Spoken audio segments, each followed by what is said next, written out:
Bagaimana kalau kami bersedekah, pahalanya banyak. Banyaknya macam mana? Kama sali habbah, satu biji, ambatat sab'a sanabil, tumbuh 7 bulir 7 cabang. Wa fi kulli sumbulatin mi'atu habbah, dalam satu bulir ada 100. Satu tumbuh 7 berisi 100. Tumbuh 1, tumbuh 7, tumbuh 100. Kali 1 kali 7 kali 100, 700. Wallahu yudha'ifu liman yasha'. Allah Maha Kuasa melipat gandakan lebih banyak daripada itu. Wallahu wasi'un alim. Doa masuk masjid. Allahumma aftah li abwaaba rahmatik. Ya Allah, bukakan untukku pintu-pintu rahmatmu. Terbukalah pintu-pintu rahmat. Biasanya saya masuk masjid, pintu masjid itu paling banyak 3. Satu di kiri, satu di kanan, satu di belakang. Tapi ini pintu aja keliling. Manapun pintu yang mau kita masuk, doanya sama. Allah maftah li abwaaba rahmatik, Allah maftah li abwaaba rahmatik, Allah maftah li abwaaba rahmatik. Tapi selesai salat, lain doanya. Apa doanya? Allahumma inni as'aluka min fadlik, aku minta rezekimu. Kenapa waktu masuk ke dalam minta rahmat? Karena kita berkata Rabbighfirli warhamni. Aku ni banyak dosa, aku ni banyak silap, aku ni banyak salah, rahmati aku. Tapi ketika keluar dari masjid, yang diminta adalah bukakan pintu-pintu rezekiku. Karena begitu keluar, orang langsung menuju usaha rezekinya. Dia ada toko, jaganya tokonya. Dia ada ruko, dijaganya rukonya. Dia ada kebun, pergi dia ke kebun. Dia ada tambak, pergi dia ke tambak. Dan saya dapat pesan dari kawan saya, nanti Ustadz Somad kalau mau makan udang, pergilah tempat Ustadz Sofyan Saha, kata dia. Artinya apa yang bisa kita lakukan, kita laksanakan. Sekarang ada anak-anak dari Fakultas Pertanian dan Peternakan bercerita masalah membuat kolam ikan, bercerita masalah membuat tambak. Tapi bak kata seorang profesor, tak saya sebut namanya, apa kata dia? Banyak orang sekarang membuat tambak di atas kertas. Sarjana, hebat, ukuran tambak ideal, sekian meter kali sekian, dalamnya sekian, hebat dia. Tapi kalau ditanya, mana tambak kau? Ada pak, di mana? Nih makalah. Membuat tambak di atas kertas, tak bisa. Fakultas Pertanian, hebat. Cara menanam semangka yang baik, gemburkan tanahnya, masukkan bijinya, setelah itu dia pun bertunas, disiram dengan ini, dipakaikan ini, nanti akan sebesar ini. Pernah kau coba tanam? Enggak. Oleh sebab itu maka ini ilmu-ilmu terapan semua. Makanya masalah korma, ketika Nabi menengok ada orang yang melakukan pembuahan korma, apa kata Nabi? Antum a'lam bi umuri dunyakum. Kalian lebih mengerti masalah urusan dunia, bercocok tanam, bertani dan berkebun. Silakan kalian berkreasi, silakan kalian berimajinasi, silakan kalian berinovasi dalam masalah pertanian, peternakan. Yang punya ibadah kambing kita, lahir anak akikah kambing, anak bersunat potong kambing. Apa pula bersunat potong kambing? Anak menikah potong kambing, hari raya haji potong kambing. Tapi yang beternak kambing siapa? Australia. Akhirnya kita pun mengimpor kambing. Sudahlah celana sobek kita impor dari dia, kambing pun kita impor juga dari dia. Bayangkanlah itu. Gandum, yang punya kebun gandum paling luas siapa sekarang? Amerika. Sampai-sampai menyiram gandum itu pun pakai helikopter. Bayangkan itu, saking luasnya tanaman gandum. Padahal yang menyuruh bercocok tanam itu Allah Ta'ala. Tapi alhamdulillah di Binjai ini nampaknya orang memang hobi bercocok tanam. Sampai di dalam masjid pun bertanam dia. Hebat. Usahlah Ustaz ajari kami masalah bercocok tanam. Ada pokok tak berbuah, ada pula buah tak berpokok. Ada semua di sini. Bapak Ibu yang dimuliakan Allah Subhanahu wa taala. Oleh sebab itu dalam Quran banyak sekali bercerita tentang tanam-tanaman, cerita tentang iman. Contohnya tanaman, kasajaratin thayyibatin, seperti pokok yang baik. Bagaimana pokok yang baik? Akarnya menghunjam ke dalam tanah, wa far'uha fis sama, pucuknya naik ke atas. Cerita tentang apa? Tentang iman. Cerita tentang iman, tapi isinya tanam-tanaman. Cerita tentang sodakoh, tanam-tanaman. Bagaimana kalau kami bersodakoh, pahalanya banyak. Banyaknya macam mana? Kama sali habbah, satu biji, ambatat sab'a sanabil, tumbuh 7 bulir 7 cabang. Wa fi kulli sumbulatin mi'atu habbah, dalam satu bulir ada 100. Satu tumbuh 7 berisi 100. Tumbuh 1, tumbuh 7, tumbuh 100. Kali 1, kali 7, kali 100, 700. Wallahu yudha'ifu liman yasha'. Allah Maha Kuasa melipat gandakan lebih banyak daripada itu. Wallahu wasi'un alim. Allah itu maha luas karunia-Nya. Maka yang hobi bercocok tanam, tanamlah. Tanam sawit, tanam karet, tanam getah, tanam jagung, tanam segala tanam-tanaman. Saya tak ada bakat bercocok tanam Pak Ustaz. Saya tak mau berkubang dengan tanah, tai kambing, tai sapi, pupuk urea, pupuk macam-macam. Saya maunya yang bersih, menjaga toko. Maka selesai solat, fa idza qudiyatis shalah, kalau solat sudah dilaksanakan, fantashiru fil ar, bertebaranlah kalian di atas muka bumi Allah, wabtaghu min fadlillah, carilah karunia Allah subhanahu wa ta'ala. Tapi jangan lupa, setelah engkau bekerja, kau tetap berzikir mengingat Allah. Wadhkurullaha katsira, berzikirlah mengingat Allah banyak-banyak. Mudah-mudahan kalian mendapat rezeki Allah. Mengapa Bapak Ibu bisa nyaman mengaji subuh ini? Kenapa besok ada pula kajian lagi? Subuh berjamaah, kajian duha, malam kajian tafsir bersama Ustadz Dr. Sofyan Saha. Mengapa orang bisa nyaman? Karena ada yang dimakan. Berapa banyak saudara-saudara kita pagi langsunglah dia bekerja, mencari barang-barang bekas, mencari makan-makanan bekas. Kenapa? Karena tak ada yang bisa untuk dimakan siang nanti, mesti dia mengais pagi ini. Oleh sebab itu, kada al-faqru, hampir saja fakir, hampir saja miskin, ayyakuna kufran, menjadi kafir. Antara fakir dengan kafir tipis, kafir, fakir. Hanya orang-orang fakir sajalah yang imannya bisa dibeli dengan baju bekas, imannya bisa dibeli dengan mie instan, imannya bisa dibeli dengan baleho, imannya bisa dibeli, suaranya pun bisa dibeli.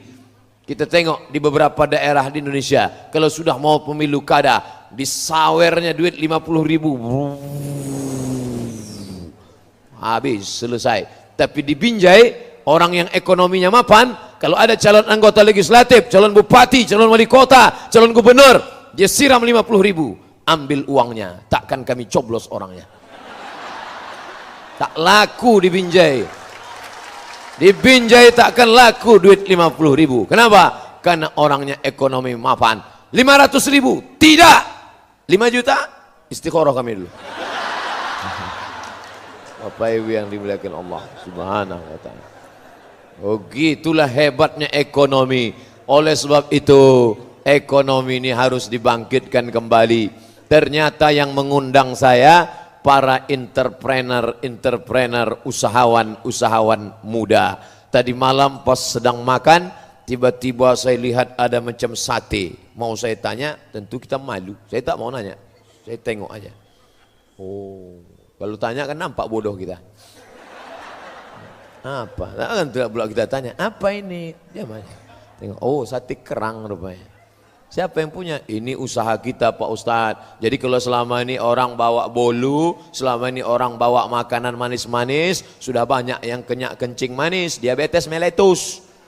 Maka kami sediakan, nih kerang, sampai dibawa ke Bandung, ke Jakarta. Berapa lama tahannya? 10 jam. Jadi kalau mau pergi ke Jakarta, ke Bandung, bawalah kerang, sate kerang tadi. 10 jam. Asal nampak delay lewat, makanlah. Kok tidak busuk dia, habis. Nah, ini entrepreneur.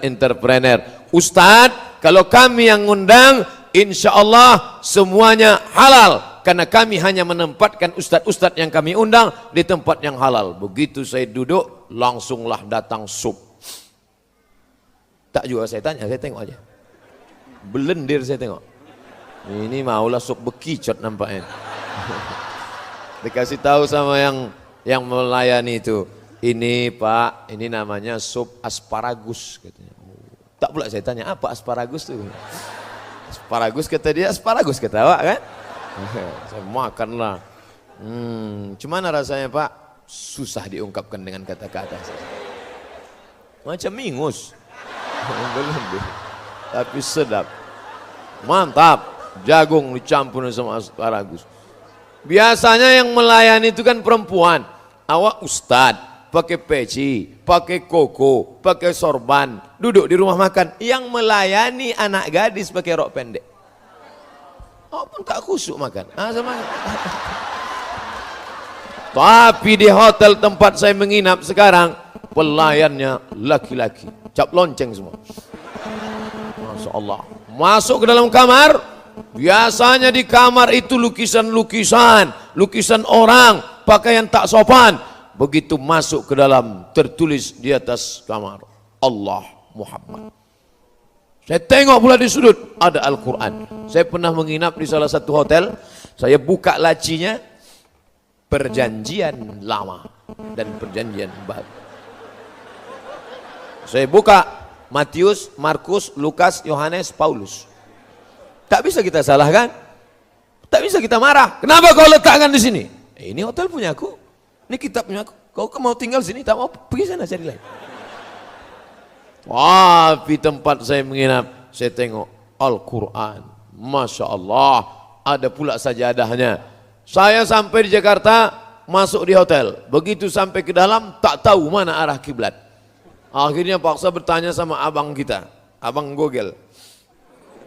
Ada yang menyebut Mbah, dia belum tua. Kalian panggil Mbah. Buka Gogel, di mana arah kiblat ini? Enter, ditunjukkannya. Sana kata dia, sana. Kami pun sholat lah. Allahu Akbar. Selesai sholat, pas sholat asar kami tarik ke sana kata dia. Jadi Google ini pun tak juga bisa kita percaya. Tapi di tempat saya menginap sekarang langsung tertulis arah kiblat. Ini siapa yang punya ini? Ini entrepreneur, businessman muslim kita.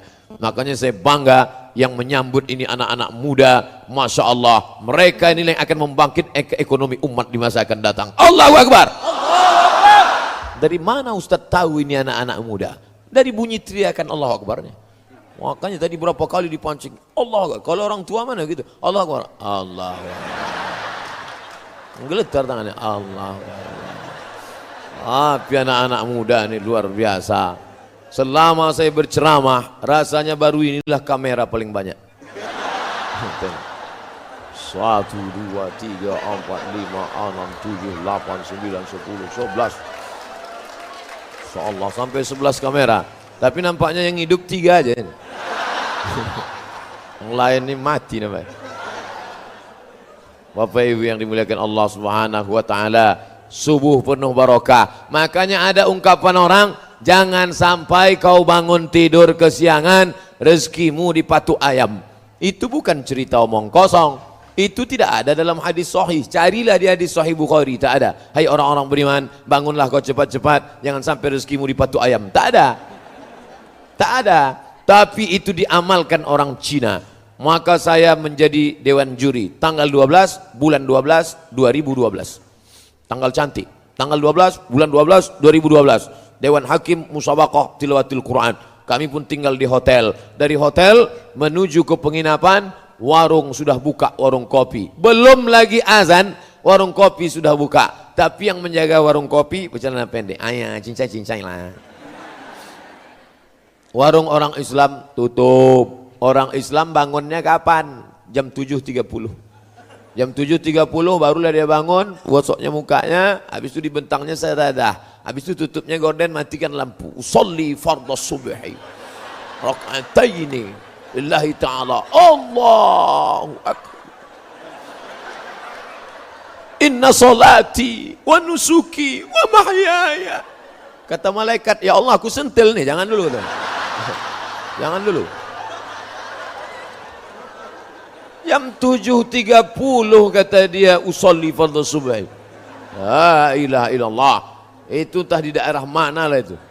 Tapi di Binjai ini Masya Allah, belum saya sampai sudah ramai menyambut, menarik-narik baju, menarik apa dipegang. Begitulah mereka. Mau dirasakan mereka gemuk apa tidak Ustaz nih? Begitulah mereka. Masya Allah. Bapak Ibu yang dimuliakan, digambarkannya Nabi Muhammad itu miskin, susah, melarat, jubahnya compang-camping, tak ada yang bisa dimakan. Ini Nabi Muhammad SAW versi Snokhorgronj yang datang dari Belanda, habis itu masuk ke Makkah, pura-pura masuk Islam, dirobahnya namanya menjadi Abdul Ghafur. Untung tak Abdul Somad. Setelah itu 6 bulan dia di Makkah, dikawaninya orang-orang Islam yang ada di Makkah. Selesai itu dia pun pergi ke Aceh, di obok-oboknya Aceh, di laga-laganya orang Aceh. Setelah hancur, dia pun balik ke Bandung. Dari Bandung balik ke Amsterdam. Snok murtad Horgronj, neraka jahanam tempat dia.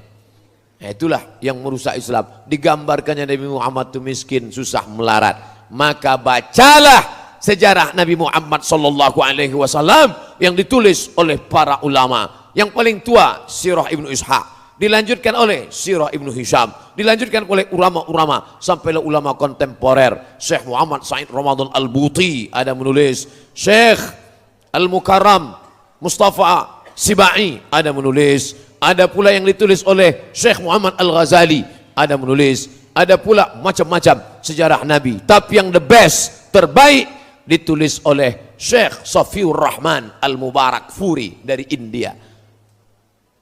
Penulis sejarah Nabi terbaik di dunia, pemenang Nobel nomor 1, ditulis oleh Syekh Safiur Rahman Al-Mubarak Furi dari India. Bukan dari Mesir, bukan dari Makkah, bukan dari Madinah, tapi dari India. Allah mau menunjukkan derajat India, negeri muslim. Peninggalannya Taj Mahal, ulamanya Al-Kandahlawi, India. Maulana Ishaq, India. Maulana Zakaria, India. Safiur Rahman Al-Mubarak Furi, India. Tapi anak-anak kita sekarang asal udah disebut India, tahu apa kau India? Amitabh Bachchan, Kuch Kutahe, Kabi Kaciham. Ibu-ibunya pula apa India? Joda Akbar. Ngeleng merusak ini. Apa ibu yang dimuliakan Allah Subhanahu wa taala, Syekh Safiur Rahman Al-Mubarak Furi dalam kitab Ar-Rahiq Al-Maktum yang pernah mendapatkan Nobel sejarah Nabi Muhammad terbaik, apa kata dia? Nabi Muhammad sallallahu alaihi wasallam menikah dengan Khadijah, maharnya isruna bakarah, 20 ekor unta. 20 ekor bakarah. Kalau unta yang sudah dewasa namanya ibil. Afala yanzuruna ilal ibili kaifa khuliqat. Disebut juga dengan naqah, tapi unta yang masih anak, masih muda, bakarah. Kira-kira unta muda ini berapa lah Pak Ustadz? Sekitar 35 sampai 50 juta. 35 juta kali 20 sama dengan 700 juta. Anak muda umur 25 tahun menikah, maharnya 700 juta. Orang kaya apa orang miskin? 700 juta. Tolong angkat tangan yang nikah kemarin maharnya 700 juta. Menyesallah ibu-ibu yang kemarin nikah maharnya seperangkat alat sholat dan kitab suci Al-Quran. Itu masih untung. Ibu-ibu nikahnya dulu seperangkat alat sholat. Seperangkat alat sholat dan kitab suci Al-Quran. Yang anak-anak muda ini sekarang, kupinang kau dengan bismillah. Gaya bolehlah. Wow, pergi tuh kok. Oh, halal tidak. Pak, izinkan aku meminang anakmu. Berapa? Dengan bismillah. Bapak, pigo balik. Bapak Ibu yang dimuliakan Allah Subhanahu wa taala. Jadi jangan katakan Nabi Muhammad itu miskin, susah melarat. Itu kan sebelum dia jadi Nabi Pak Ustadz. Umurnya waktu 75 tahun. Dia masih bisnis. Dia pekerjaan Nabi pertama membawakan kambing-kambing. Kalau bahasa Jawanya ngangon. Sampean arak lungonang di arak lungon ngangon kambing. Wedus iki wedus. Tapi Nabi Muhammad sallallahu alaihi wasallam entrepreneur, dia berdagang. Ini barangnya bagus, harganya 25. Ini barangnya kurang bagus, harganya 15. Ini barangnya paling bagus, harganya 35. Dulu kalau ada ustadz berceramah 20 tahun yang lalu, ada ustadz ceramah, Nabi Muhammad tuh orangnya jujur, barangnya bagus 25, barangnya kurang bagus 15, barangnya paling bagus 35. Orang ketawa. Kiki. Kalau macam itu berdagang mana mau orang beli, tak lakulah kata dia. Sekarang apa yang terjadi? Cara Nabi Muhammad sallallahu alaihi wasallam itulah yang dilakukan orang sekarang di supermarket, di toko pasar buah. Kalau buahnya bagus 25.000, kalau kurang bagus 15.000, kalau bagus betul 50.000. Kalau macam ini 50 nih. Memang luar biasa sambutan masyarakat Binjai menyambut Ustadz. Cobalah tengok. Oh, cuman salahnya tak pula dibuka plastik. Nanti maksudnya. Bapak Ibu yang dimuliakan Allah SWT. Enggak, bercanda, tak masalah. Bercanda aja. Jangan terlalu serius sekali. Nah, maka yang dilakukan Nabi sallallahu alaihi wasallam itu dilakukan oleh non-muslim sekarang. Orang Islam jual duku, dicampurnya duku bagus sama duku busuk. Akhirnya orang Islam yang membeli, begitu dibelinya ditengoknya dari jauh, duku besar, duku 10.000, begitu didekatinya setengah kilo. Penipu, pembohong. Duku besar, duku mantap, duku manis, begitu dimasukkannya duku yang busuk dari belakang hitam. Begitu dibelinya, apa kata dia? Inilah yang pertama dan terakhir ku beli. Ku sumpah kan beli sana lagi. Tapi masuk dia ke toko buah non muslim, ditunjukkan non muslim. Ini buku bagus, ini kurang bagus, yang ini paling bagus. Kalau yang dalam tong ini itu sampah tuh paknya Pak beli. Siapa saja yang memakai ajaran Nabi Muhammad SAW, maka dia akan bahagia walaupun dia tak bersunat dan tak mandi wajib.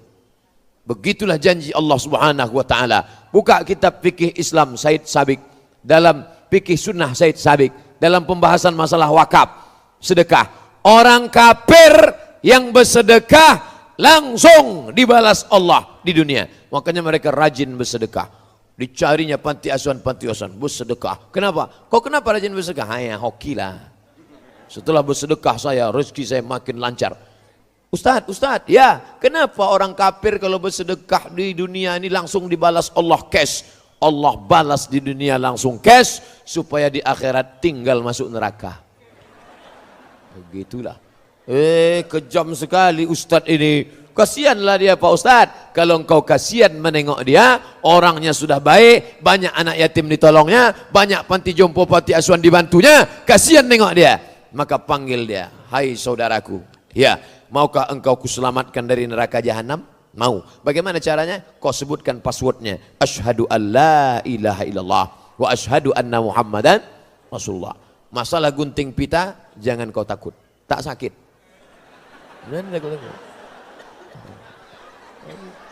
Nanti takut-takuti.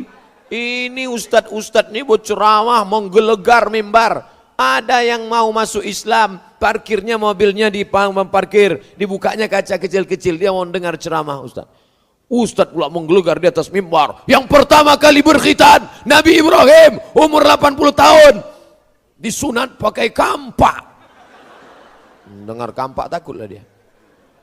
Coba kalau yang ceramah itu Ustadz Sofyan Saha, suaranya lembut, tenang. Ustadz kok tahu? Saya mendengar ceramah beliau di masjid terbaik 2015 Rokan Hulu, Masjid Islamic Center Pasir Pangarayan. Beliau yang ceramah. Saya tengok gayanya tenang. Rupanya kalau kita dokter tuh tenang berceramah. Gitu. Ini kenapa tak tentu arah LCMA? Lagi cemas menghadapi anak-anak muda. Wow. Bapak Ibu yang dimuliakan Allah Subhanahu wa taala, ini dia tulisannya, sedekah barang. Coba tengok. Oh, nampak? Sedekah barang, berbagi harta, berbagi cinta. Kenapa mereka bisa berbagi harta? Karena mereka punya harta yang terbaik. Ya Rasulullah, ya ummi matat, emakku mati. Afa atasadaqu anha? Kalau emakku mati meninggal dunia, boleh aku bersedekah? Kalau aku bersedekah pahalanya sampai apa tidak? tasaddaq, bersedekahlah engkau. Apa sedekah yang paling afdal ya Rasulullah? Saqyul ma, memberi air minum. Sedekah yang paling afdal memberi air minum. Makanya dikasih air minum sampai 3 botol. Dan sedekah yang sudah dikasih tak boleh ditolak. Maka kita terima. Bismillahirrahmanirrahim.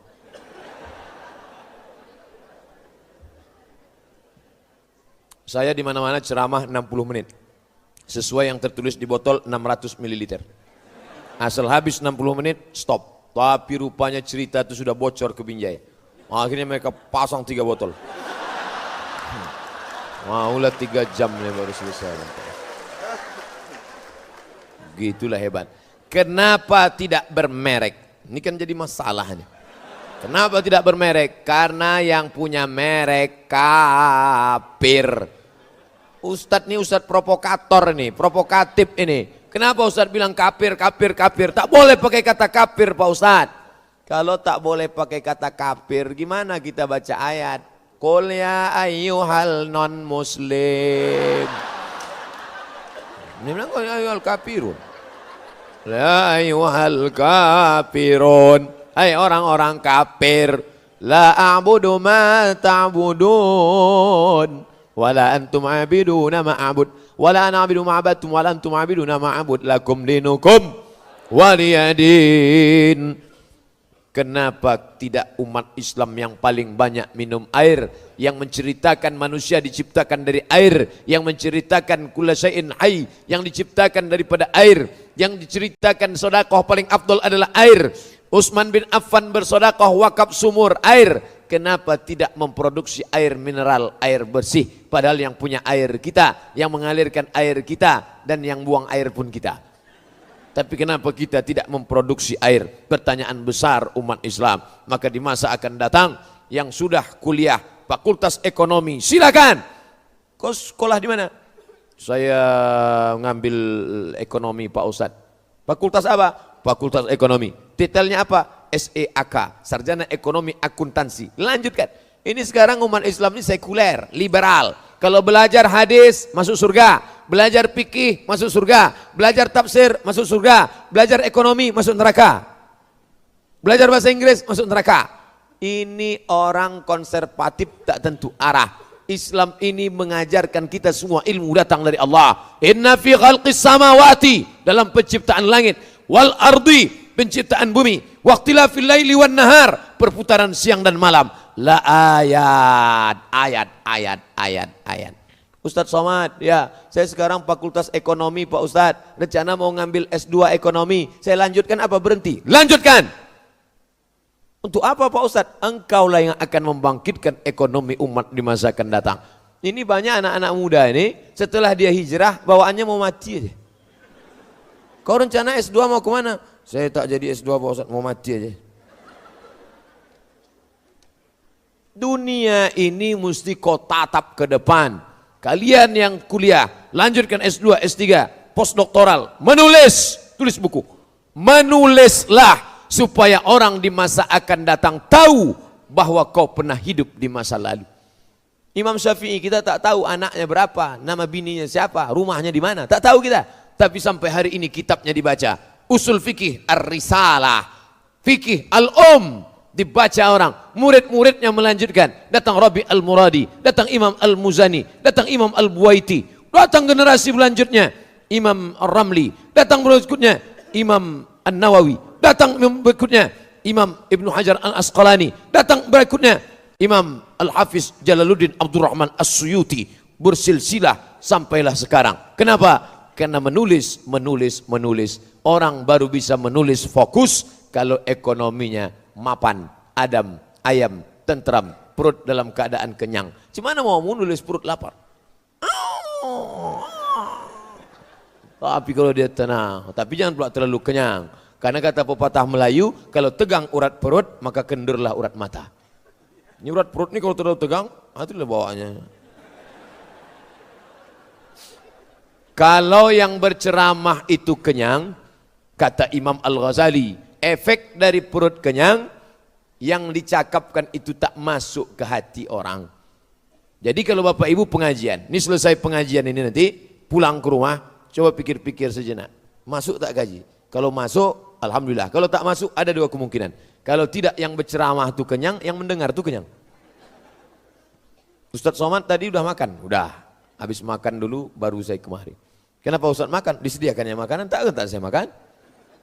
Oleh sebab itu maka orang Islam itu perutnya mesti diisi. Cara mengisinya dengan cara makan yang baik.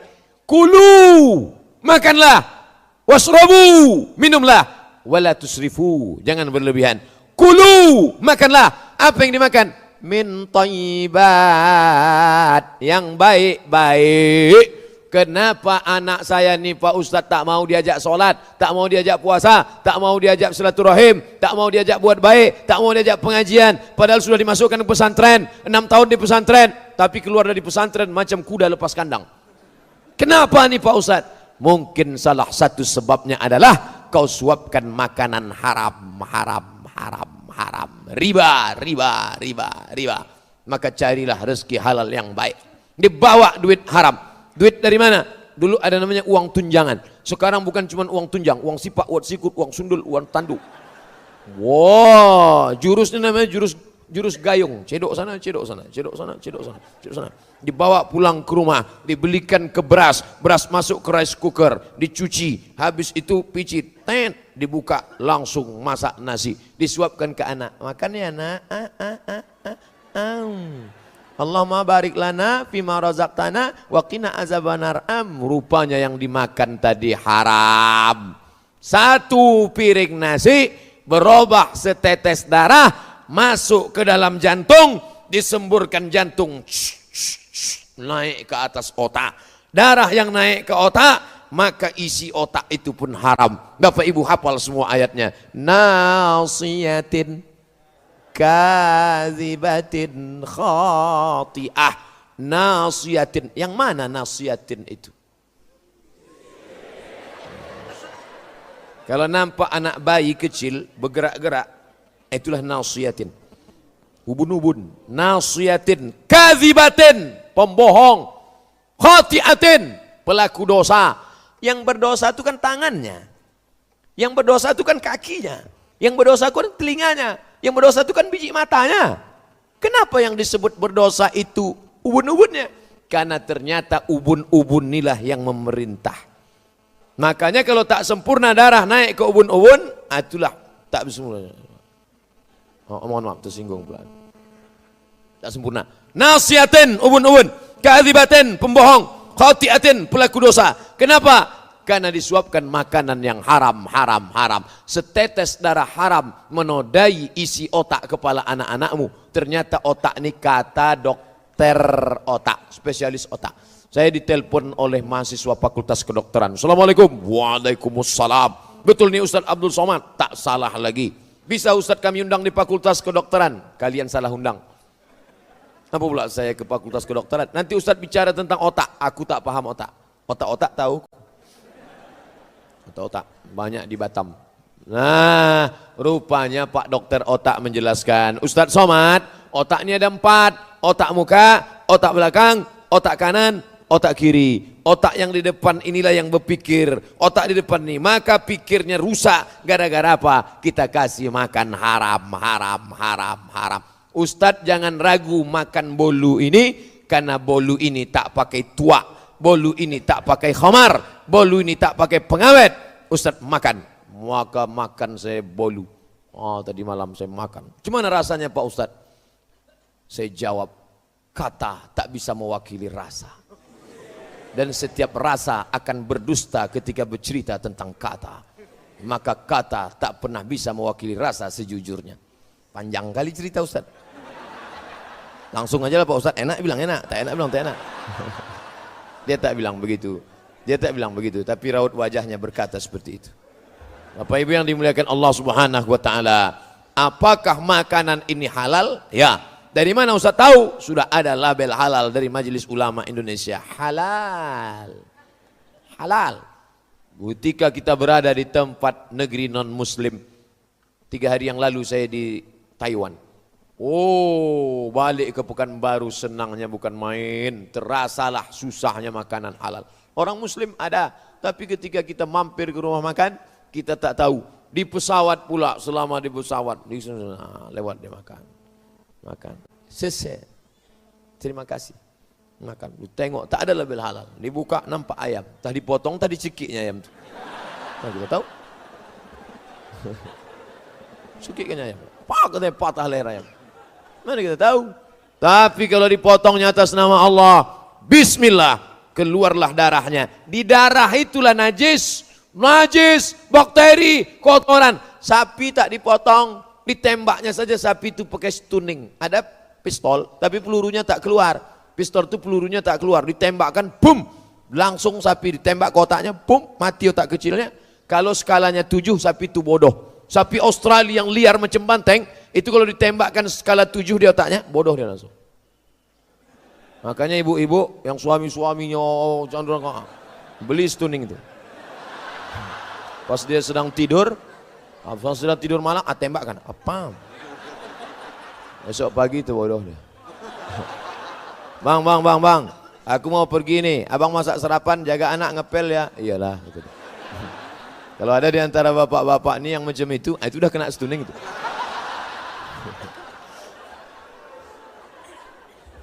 Tapi kalau skalanya dinaikkan 8, 9, 10, sekali tembak, pup, mati. Mati sapi, darahnya tak keluar. Darah bercampur dengan daging, itulah dia bergumpal biru-biru. Akhirnya dipotong daging. Tadi pakai mesin pula, dipotong, dikerat. Lalu kemudian diletakkan di atas api. Tak masak.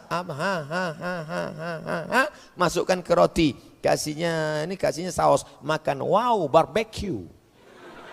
Begitu selesai dimakan, mata berkunang-kunang, kena penyakit apa namanya? Medco. Med sakit, ko sapi, medco sapi gilo. Oleh sebab itu datanglah ajaran Islam mengajarkan. Bagaimana caranya? Disembelih bismillah, Allahu Akbar. Pisaunya ditarik dari bawah. Ini pisau, tarik dari bawah. Bismillah. Kenapa tak dari atas ke bawah? Kalau dari atas menyembur darahnya ke atas. Ustadz pernah motong? Enggak. Tahu dari mana? Kata orang gitu. Saya golok ada di rumah. Ustadz, belilah golok ini. Berapa harganya? 500.000 untuk persiapan hari raya kurban. Oke, ada saya beli. Begitu dah saya potong, menengok wajah sapi itu, tak sampai hati saya. Saya ini walaupun ceramah keras, tapi hati saya lembut. Menengok sapi itu tak sampai hati saya. Gimana Pak Ustadz? Ustadz yang potong. Kalian lah yang potong. Kalian yang potong. Tapi kalau udah masak, tak pula sampai hati kita meninggalkan ya kan? Itu pula dia.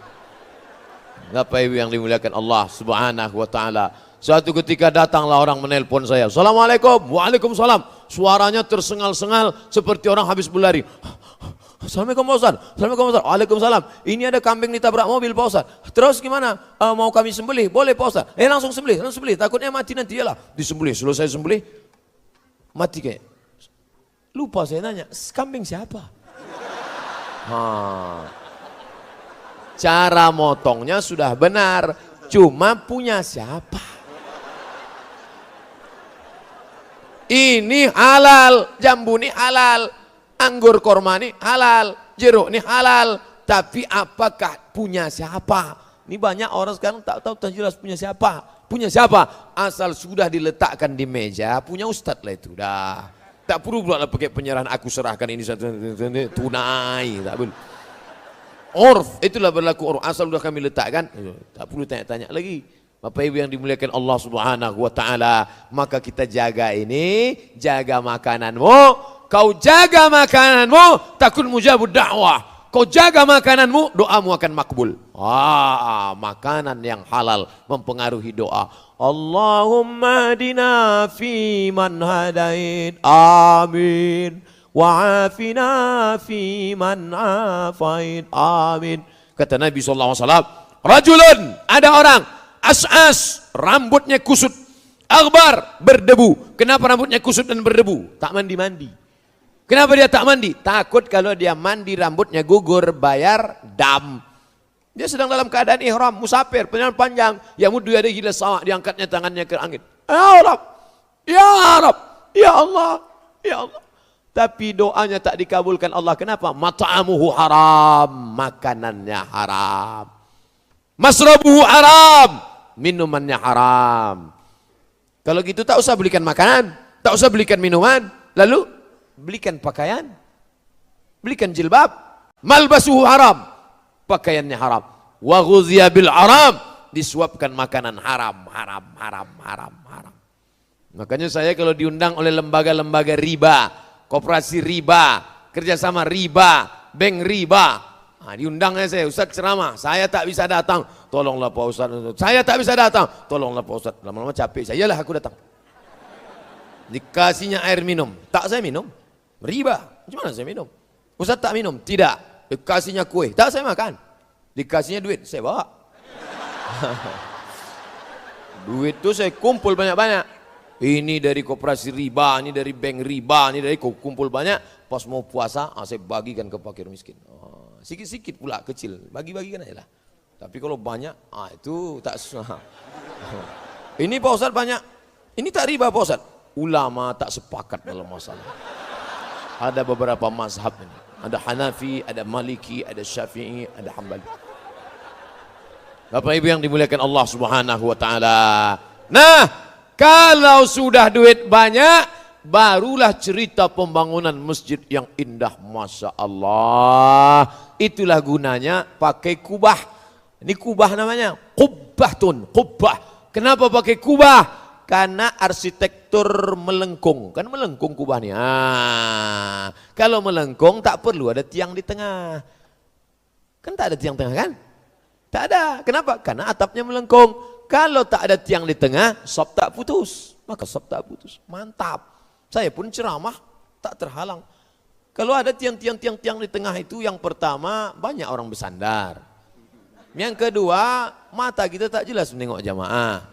Yang ketiga, ayat-ayat itu tak sampai ke telinga jamaah, tersangkut di tiang-tiang itu. Tapi ini siapa yang membangun masjid nih? Siapa yang mewakafkan tanahnya? Siapa yang mewakafkan batu, semen, kosen? Siapa yang mewakafkan? Ini orang-orang kaya, luar biasa, wakaf. Nih, ada pula gambar saya di belakang. Wakaf, luar biasa. Oleh sebab itu, man bana masjidan, siapa yang membangun masjid, banallah mislahu baitan fil jannah, dibangunkan Allah untuknya satu istana di dalam surga. Dari mulai tadi malam, kabarnya tadi malam saya dapat SMS, Ustadz ini ada foto WA, WhatsApp. Dari mana? Dari Masjid Raya, Masjid Agung. Dari Masjid Agung Binjai. Tapi pengajiannya subuh besok, jamaah sudah iktikaf Pak Ustadz. Ternyata tadi malam jamaah sudah iktikaf. Inilah yang kelompok VVIP, very very important person. Biasa iktikaf mereka dari tadi malam. Nah, entah wuduknya batal, kacau juga itu. Kalau sempat iktikaf dari tadi malam, keluar angin, mau ambil wuduk lagi, hilang seat satu. Luar biasa jihad masyarakat Binjai. Maka mengalirlah pahalanya kepada orang-orang yang berwakaf. Tapi Islam itu adil. Yang punya duit, wakaf. Yang punya semen, infak. Kami tak ada Pak Ustadz. Sodakoh. Sodakoh itu adil. Yang punya semen, kau bawa 100 sak semen. Aku tak ada duit untuk beli semen. Likulli sulama minkum sodakoh. Setiap tulang-tulang sendimu kau pakai untuk bersodakoh. Aku memang bawa semen tak bisa. Tapi untuk mengacau semen bisa. Maka diambilnya semen, batu, kerikil, dikacaunya lah semua. Dia pun ikutlah ngecor sampai lecet-lecet tangannya sampai luka, maka dia ikut pahala. Kau pilih dua dalam membangun masjid. Pertama, kau ikut ngasih duit, tak bisa kau berikan tenaga. Jangan ya kau jadi orang yang ketiga. Ini ada orang ketiga, ngasih semen tak mau, ikut gotong royong tak mau, setelah masjid selesai baru dia tegak. Ini nampaknya miring tiangannya. Ini kalau ada orang model begini, ngasih semen tidak, ngasih batu tidak, nyumbang tidak, gotong royong tak mau, nyumbang pikiran tak mau, udah selesai baru ambilkan kepala, antukkan ke tindiang. Biar agak lurus ampernya itu sedikit. Harus lurus. Pak Ibu yang dimuliakan Allah Subhanahu wa taala. Jadi bercerita masalah ibadah. Cobalah tengok satu-satu ibadah. Syahadat. Asyhadu an la ilaha illallah wa asyhadu anna Muhammadar Rasulullah. Siapa yang bisa bersyahadat? Orang yang sehat, orang yang fisiknya, ekonominya mapan. Itulah yang masuk Islam. Orang-orang barat tuh banyak masuk Islam. Kenapa? Makannya cukup, tempatnya cukup. Orang susah tak sempat berpikir tentang akidah. Perut, makan, perut. Yang kedua, sholat. Siapa yang bisa sholat? Orang yang menutup aurat. Baina surrati wa rukbah, antara pusat ke lutut. Siapa yang bisa menutup pusat dan lutut? Orang yang mampu. Puasa. Siapa yang bisa makan sahur? Siapa yang bisa berbuka? Orang yang punya makanan. Haji, transportasi, akomodasi, konsumsi. Naik pesawat, hotel, makan minum selama di sana, anak istri yang ditinggalkan. Sekarang ONH biasa, saya tak tahu Binjai. Kalau Pekanbaru, store 2017, berangkat 2031. Kenduri tiap tahun. Tiap tahun kenduri. Dan saya datang ke rumah ya, apa kenduri haji. Kapan Bapak berangkat? 2031. Lama lagi itu Pak, biar cepat kita dorong dengan doanya. Begitu 2030, datang malaikat maut. Mati. Yang mau cepat siapa? Duit lagi. Kau kapan berangkat? Tahun depan. Store kapan? Tahun ini.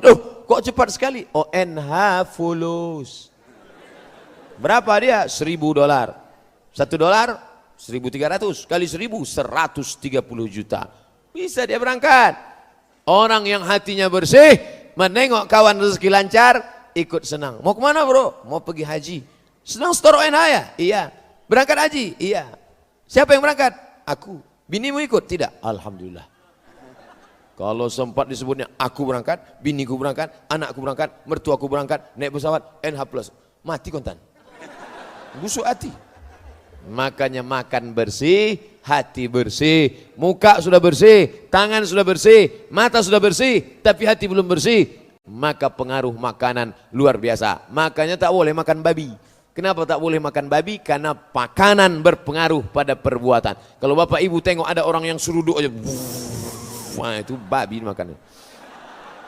Memang tidak daging itu dimakannya, tapi paling tidak makanan-makanan olahan-olahan. Roti pakai kuas, kuasnya apa? Bulu babi.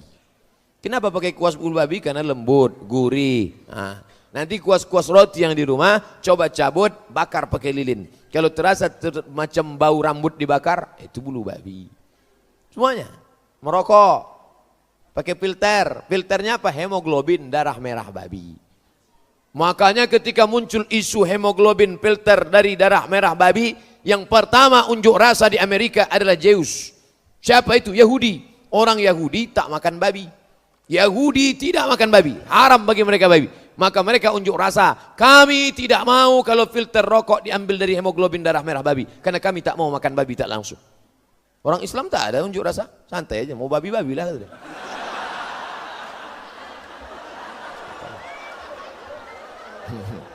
Bapak Ibu yang dimuliakan Allah Subhanahu wa taala. Maka yang sudah punya duit santuni anak yatim. Itu beda orang Islam sama orang kafir. Kalau orang Islam ada duit bangun masjid, ada duit bangun panti asuhan, ada duit bawa ke panti jompo, ada duit bangunkan untuk panti untuk yatim. Tapi kalau orang kafir nak tumpuk. Jama'a malau wa'ad dadah. Jamaah kumpul, ad-dadah, hitung. Kerjanya cuma dua, kumpul, hitung. Maka jangan heran dia duduk temenung sendiri. Apa itu? Itulah kerjanya, kumpul, hitung. Tiba-tiba tak ada angin, tak ada hujan, stres, mati, selesai.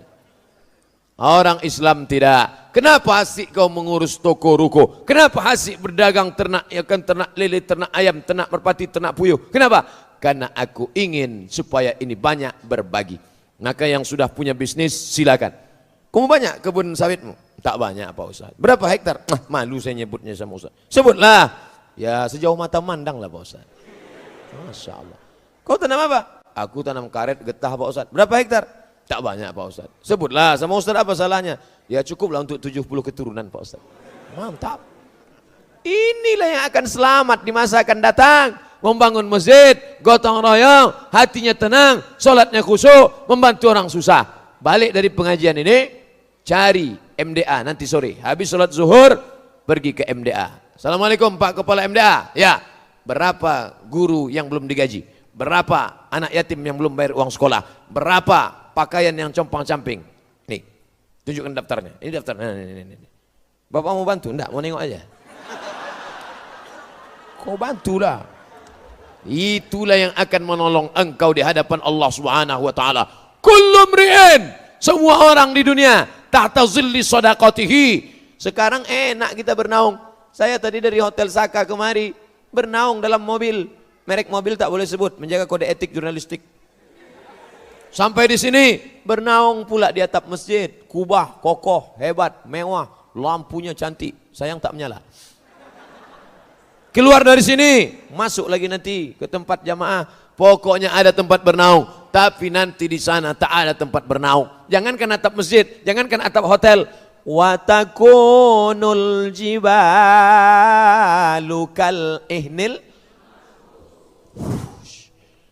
ihnil mau, bulu kambing yang dihembus angin. Gunung Singgalang, Gunung Bromo, Gunung Kidul, Gunung Sinabung, macam bulu kambing yang dihembus angin, tak bermakna. Yang kaya-kaya, yang menyimpan emas, yang tabungan emas, macam bulu kambing dihembus angin, tak bermakna. Lalu tempat kita bernaung di mana? Tempat bernaung adalah sedekah. Sedekah yang dulu menginfakkan, mewakafkan kubah. Berapa dia dulu wakaf kubah? Berapa kau wakafkan kubah itu dulu? 500 juta. Maka tempat dia pun akan di bawah naungan. Macam inilah besarnya. Kau berapa dulu? 50 juta flyover. Kau dulu berapa? 5 juta. Itu plafon lah. Plafon. Kau berapa? 500 ribu triplek. Kau berapa? 5 ribu koran. Tak ada. Datang angin. Anginnya habislah. Sedekah 5.000 perak mau masuk surga. Wa adkhilnal jannata ma'al abrar. Ya Aziz ya Ghaffar.